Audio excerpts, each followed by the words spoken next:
एक समय की बात है। एक पंडित अपनी पत्नी को लेने के लिए ससुराल जा रहा था। तभी उसे रास्ते में एक व्यक्ति मिला। उसने पंडित से पूछा, महाराज कितनी दूर तक जा रहे हैं? पंडित ने कहा कि मैं अपनी पत्नी को ससुराल से लाने जा रहा हूं। हैरानी से उस व्यक्ति ने पंडित से कहा कि आप पितृपक्ष में पत्नी को लेने के लिए जा रहे हैं। क्या आप जानते नहीं हैं कि इस महीने में किसी तरह का शुभ कार्य नहीं किया जाता? पंडित ने तपाक से कहा, अरे मैं ब्राह्मण हूं, मुझ पर ये सारे नियम लागू बिल्कुल भी नहीं होते। उस व्यक्ति को पंडित के मुंह से ऐसी बातें सुनकर बड़ा अजीब लगा, लेकिन वो कर भी क्या सकता था। वो चुपचाप वहां से निकल गया। पंडित भी अपने रास्ते की ओर चलते चले गए और कुछ देर बाद ससुराल पहुंचे। वहां पहुंचते ही उनका खूब आदर सत्कार हुआ, लेकिन लड़की वालों ने भी पितृपक्ष में बेटी को घर से ससुराल भेजने से मना कर दिया। ब्राह्मण भी मानने वालों में से थे नहीं। उन्होंने जिद पकड़ ली कि वो अपनी पत्नी को लेकर ही जाएंगे और होते होते वो अपनी पत्नी को लेकर अपने घर की ओर निकल पड़े। रास्ते में कुछ देर आगे बढ़ने पर पंडित को जोर से प्यास लगने लगी। सामने ही उन्हें कुआं नजर आया। वो वहां गए और रस्सी को खींचकर पानी निकालने लगे। उसी वक्त एक व्यक्ति भी वहां पहुंचा और उसने पंडित से अपने लिए भी पानी निकालने के लिए कहा। जैसे ही पंडित उसके लिए पानी निकालने लगे तो उसने पंडित को उठाकर कुएं के अंदर डाल दिया और पंडित के भेष में उसकी पत्नी के साथ रास्ते में आगे बढ़ने लगा। दोनों कुछ देर बाद पंडित के घर पहुंच गए। वो व्यक्ति पंडित का ही रूप बनाकर उस महिला के साथ रहने लगा। ऐसा होते होते तकरीबन 3 महीने बीत गए, लेकिन पंडित अभी भी कुएं में ही फंसे थे। कुछ दिनों बाद उसी कुएं के पास से एक व्यक्ति अपनी बैल लेकर गुजर रहा था। बैलों के गले की घंटी की आवाज कुएं के अंदर फंसे पंडित के कानों पर पड़ी। तभी पंडित जोर से चिल्लाया, बचाओ बचाओ, कोई है तो मुझे बाहर निकालो। बैल लेकर जा रहे आदमी को लगा कि कुएं से कोई भूत बोल रहा है।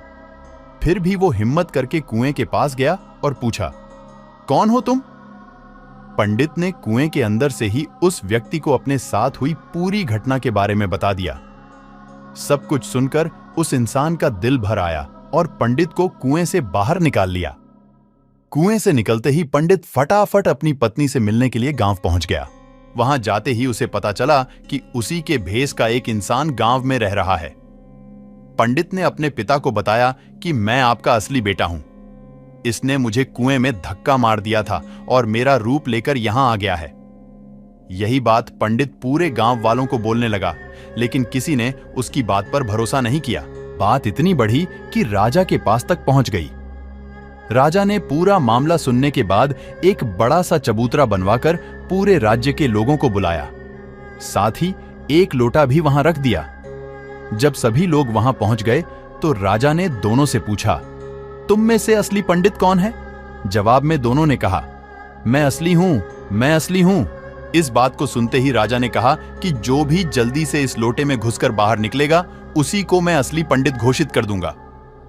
इतना सुनने पर झट से एक पंडित लोटे के अंदर घुस गया। इतने में राजा ने लोटे का ढक्कन तेजी से बंद कर दिया।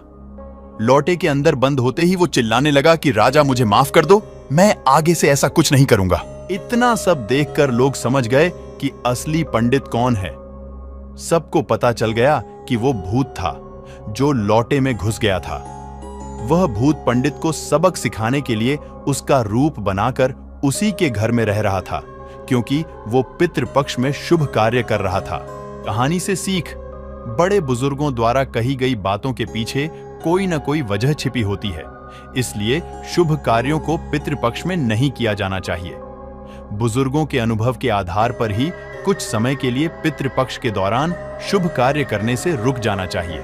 दोस्तों, आपको यह कहानी कैसी लगी, प्लीज हमें कमेंट करके जरूर बताएं। अगर आपको मेरी यह कहानी पसंद आई हो तो शेयर जरूर करना और हो सके तो हमारे चैनल को सब्सक्राइब कर ले, ताकि हम जब भी नई कहानी अपलोड करें तो आप तक पहले पहुंच सके। मिलते अगली कहानी में।